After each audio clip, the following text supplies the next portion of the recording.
নমস্কার বন্ধুরা, পিয়ালির গৃহকোণ চ্যানেলে সবাইকে স্বাগতম জানাচ্ছি। আজও আমি একটা ছোট্ট মিনি ব্লগ নিয়ে তোমাদের সাথে চলে এসেছি।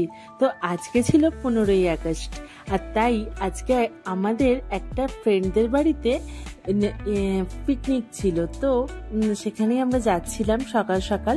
তো সকাল বলতে প্রায় 11টা বেজে গিয়েছিল। বাড়িতে শ্বশুরমশাই রান্না টান্না করে বেরিয়েছিলাম। তারপর ছেলের কিছু অ্যাক্টিভিটি ছিল স্কুলে, সেগুলো কমপ্লিট করে তো এই যে এসে গেছি চিন্ময় দা আর প্রিয়াঙ্কা দি ওদের বাড়িতে।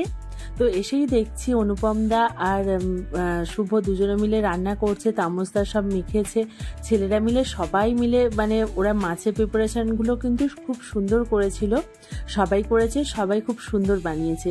তো এই যে আমার ফ্রেন্ড রিমা, তো সবার সাথে আলাপ হবে আজকে। আর এই যে পাম্পলেট মাছ আর চিকেন রয়েছে, এই দেখো এখানে রয়েছে প্রীতিদি, যেটা তোমাদের সাথে ফার্স্ট টাইম আলাপ করাচ্ছি। আর আমার ফ্রেন্ড রিমা তো রয়েছে, সবাই আমরা ফ্রেন্ড। আর আরেকজন রয়েছে, তাকেও আমরা খুব শীঘ্রই দেখাচ্ছি, যাদের বাড়িতে আমরা এসেছি, প্রিয়াঙ্কাদি। তো যাই হোক, আমরা এখন শশা ছাড়াতে ব্যস্ত আছি, ছেলেরা উপরে রান্না করছে।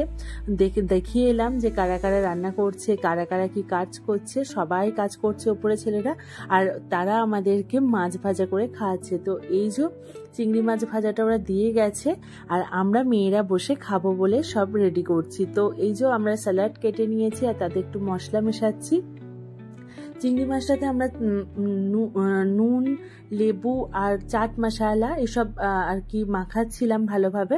তো যাই হোক, আমরা বসে খুব আড্ডা দিচ্ছিলাম। তখন ছেলেরা কাজ করছিল রীতিমতো, মানে আমাদের হাজবেন্ডরা।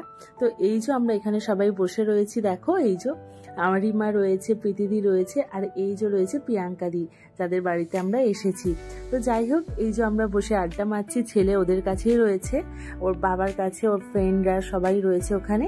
তো এই যে এটাও ওরা ভেজে এখানে দিয়ে গেল, কাতলা মাছটা। তো আমরা বসে বসে খাচ্ছিলাম, আর এই যে আমার হাজবেন্ড রান্না করছে, বসে বসে মাছ ভাজছে। আর এইদিকে এই যে কড়াতে একটা মাছগুলো এমনইভাবে জড়িয়ে গেছে, তো ওটা কোনোভাবে ছাড়ানো যাচ্ছিল না। তো রিমা সেটা চেষ্টা করছিল কোনোরকমভাবে যদি ছাড়ানো যায়। তো যাই হোক, আলটিমেটলি সফল হয়েছিল, ছাড়াতে পেরেছিল। তবু অনেক কসরত করে ওকে ছাড়াতে হয়েছে, সেটা নিয়ে আমরা খুব হাসাহাসি করছিলাম। যাই হোক, খুব এনজয় করেছি আমরা, খুব মজা করেছি। আর এই যে আমরা তারপর রান্না করতে বসেছি। এই যে চিকেনটা আমি এখানে বসিয়েছি, আর এদিকে প্রিয়াঙ্কাদি ভিডিও করছে, আর রিমা ওইদিকে পমফ্রেট মাছটা ভাজছে, আর প্রীতিদি আমাকে ভিডিওটা বানিয়ে দিয়েছে। তো দেখো বাইরের পরিবেশটা কত সুন্দর হয়ে গেছে। সকালে প্রচণ্ড রোদের টেম্পারেচার ছিল, কিন্তু তারপর মেঘ করে বৃষ্টি আসার পর রোদটা অনেকটা কম ছিল।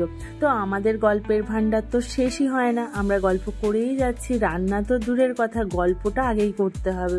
তো গল্প করে যাচ্ছি, তার মধ্যে একটা ইনসিডেন্ট ঘটেছে, আমি বলছি তোমাদের সাথে। তো দেখো মাংসটা কষাচ্ছে, আর এদিকে রিমা পমফ্রেট ভাজছে।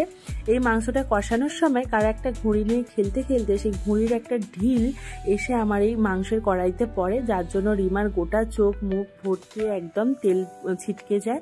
যাই হোক, ভগবানের কৃপায় কিছু হয়নি সেরকম, আমারও কোনো ক্ষতি হয়নি, হালকার ওপর দিয়ে বেরিয়ে গেছে রিমার। তো যাই হোক, ও তখন ওয়াশরুমে গিয়েছিল ফ্রেশ হতে, আর আমি এখানে চিকেনটা কষছি। তো খুব খারাপ একটা সিচুয়েশনের মধ্যে আমরা পড়েছিলাম। যাই হোক, ভগবানের কৃপায় কিছু কারো প্রবলেম হয়নি, আমরা এনজয় করেছি প্রচণ্ড। তো এই যে চিকেনটা কষানো হয়ে গেছে, আর এদিকে পমফ্রেট মাছটা ফ্রাই করছিলাম। তো এই ছিল ছোট্ট ব্লগ, আর ভিডিও করা হয়নি। পরবর্তী